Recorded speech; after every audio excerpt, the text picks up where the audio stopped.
Hey, how's it going? If you saw the first part of this video where I installed an LED headlight on the Vulcan 750, I skipped an important step actually. What you'll notice, if you do this yourself, if you install an LED headlight, taking out the halogen headlight from an older Vulcan 750, you're going to notice that when you have it on low beam, when you are running the engine, the light's going to flicker. That's because LED headlights usually run under lower power consumption.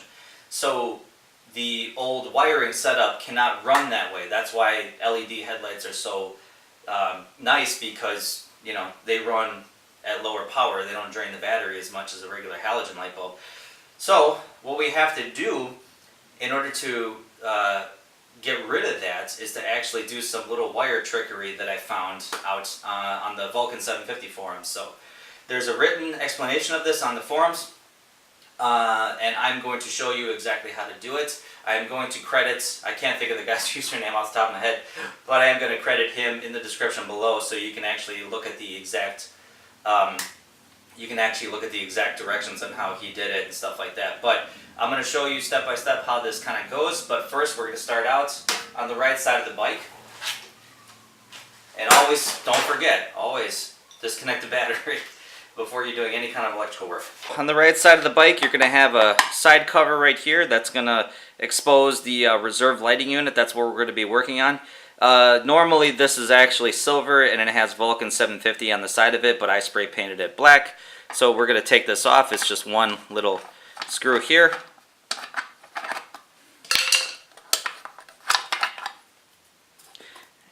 And then just pop it out, and there you go.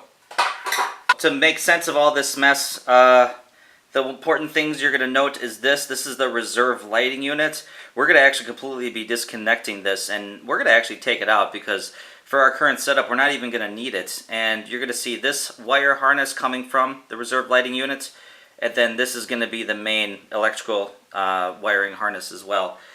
So we're going to just set this little pop off here. Okay, so move that one aside because we're not going to need it.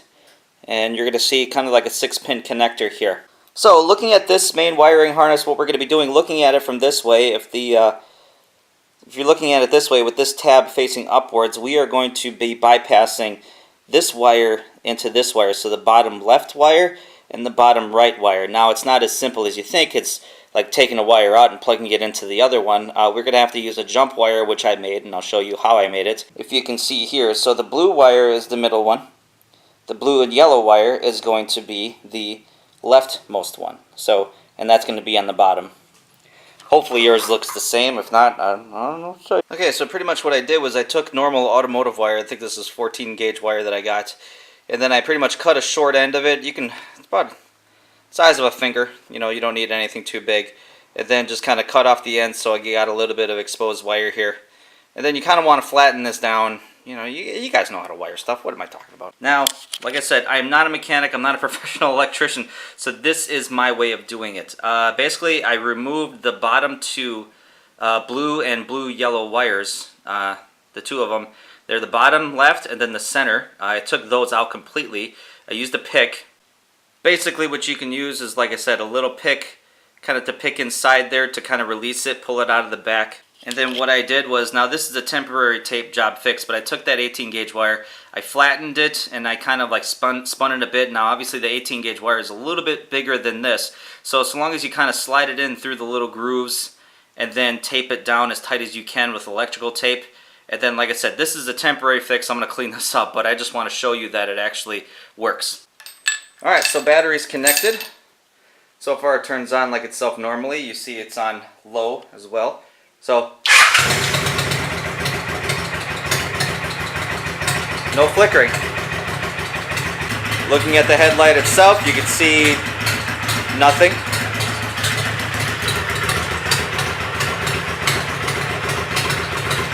High beams work as well, low beams work fine.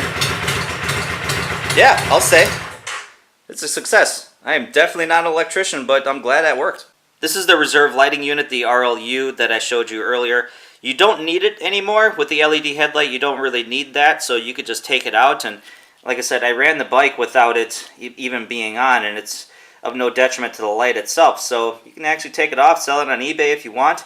If anybody watching this video actually needs one, just hit me in the comments below, and I can just send it to you for free. I don't really need it or anything like that.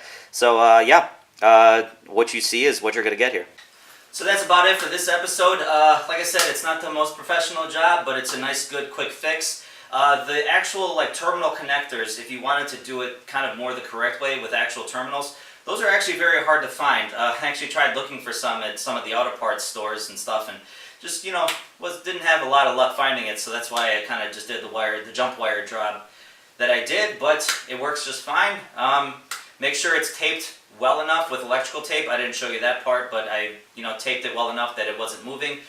You could use shrink tubing. That actually could help very well too. Basically, you just take the rubber tubing and then just kind of heat it up a bit with like a heat gun or a lighter even, and then it shrinks over it and keeps a tight seal. But yeah, that's how to do that in a nutshell. So if you're watching this video first and want to know actually how I put the LED headlight on, links down in the description for that first video. Otherwise, hope this helps you. If you have any other pieces of advice that you want to give out to other people, especially myself, because like I said before, I'm not a professional, leave it in the comments below. Otherwise, see you later.